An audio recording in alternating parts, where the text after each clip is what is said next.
Sebenarnya mereka bisa berinvestasi di Nagaya karena bisa terjangkau. Saya pikir untuk masyarakat yang di bawah pasti bisa, entah satu dua pasti bisa. Dan mereka berinvestasi, istilahnya apa itu aset. Aset itu kan kalau kita sudah taruh, sudah letakkan, sudah jalankan, kita tidak perlu dan dia yang bekerja untuk kita. Jadi seperti itu aset. Kemudian nanti dia yang nanti bekerja untuk kita. Kita hanya tinggal istilah orang duduk goyang kaki saja ya.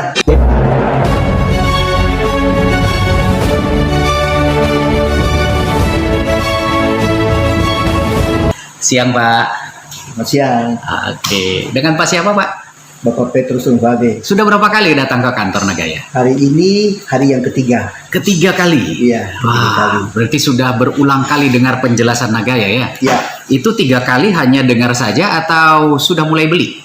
Ya, jadi sejak pertama kali dengar, kemudian pertama kali juga beli. Langsung beli? Langsung beli 3.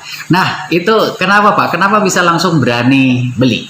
Selain legalitas, saya membaca brosur yang sudah dikasih, kemudian saya ikuti lewat di HP itu, di media HP itu ada penjelasan-penjelasan, ya, kemudian saya juga ada WA, kemudian ada informasi yang masuk dan saya baca, dan itu yang meyakinkan saya untuk saya ingin sekali bergabung. Artinya Bapak membeli Nagaya ini karena sudah paham? Ya, sudah paham. Baik. Sehingga saya beli. Kalau tidak paham, kenapa saya mau beli? Iya. Mohon izin Bapak, saya mau tanya. Bapak kalau boleh tahu, Ya. usia sekarang berapa? Ya, usia saya sekarang 67 tahun 10 bulan. 67 tahun 10 bulan. Ya. Kenapa Bapak di usia segini, 68, masih berpikir untuk berinvestasi? Ya, walaupun mungkin saya tidak bisa mengatakan bahwa nanti besok saya harus meninggal. Soal kematian itu kan bukan saja ya anak-anak muda, daun yang muda juga bisa gugur. Seperti itu ya. Jadi saya berusaha untuk kebetulan juga anak-anak saya juga yang kuliah dan lain sebagainya. Artinya harapannya Ya. Bapak sendiri pun ingin kalau bisa ya umur panjang dan bisa menikmati hasilnya, tapi yang kedua juga untuk warisan buat anak-anak ya. Ya, seperti itu. Saya berharap setidaknya masyarakat yang berpenghasilan rata-rata ya, yang rendah, sebenarnya mereka bisa berinvestasi di Nagaya karena bisa terjangkau. Saya pikir untuk masyarakat yang di bawah pasti bisa, entah satu dua pasti bisa, dan mereka berinvestasi. Istilahnya apa itu aset.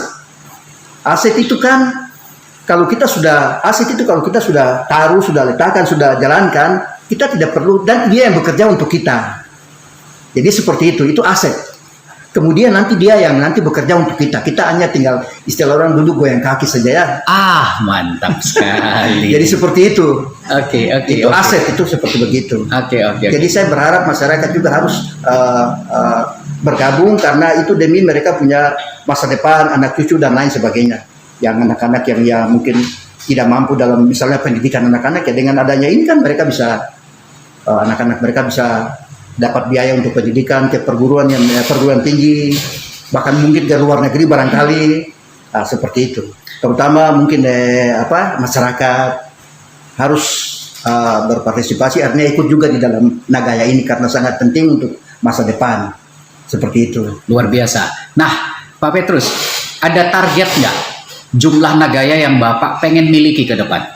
Ya, saya target itu paling tidak mungkin 1.000. 1.000? Ya. Kenapa 1.000? Ya, pertama ya saya kalau seperti itu ya jelas bahwa hasilnya kan besar, ya toh, hasilnya besar. Jadi itu kalau seperti usia saya seperti ini, terutama kepada anak-anak, kemudian cucu, wariskan kepada mereka dan silakan mereka seperti apa. Yang penting yang baik-baik saja ke depan untuk kehidupan masa depan mereka. Intinya lebih utama membahagiakan anak-anak cucu. Benar sekali. Mulia sekali Pak impiannya. Pak Petrus, terima kasih banyak. Ini sebuah pesan yang luar biasa untuk generasi di Indonesia, terutama generasi muda. Bagaimana kita bertindak, kita belajar sesuatu dari Pak Petrus, bahwa selama ini Pak Petrus bekerja luar biasa, ternyata masih banyak yang tertinggal ya banyak sekali yang tertinggal. Nah, ketika di masa tua justru ketemu sebuah kesempatan untuk membangun sebuah aset, berinvestasi di sebuah aset yang luar biasa. Terima kasih Pak Petrus, selamat siang Pak. Ya, selamat siang juga.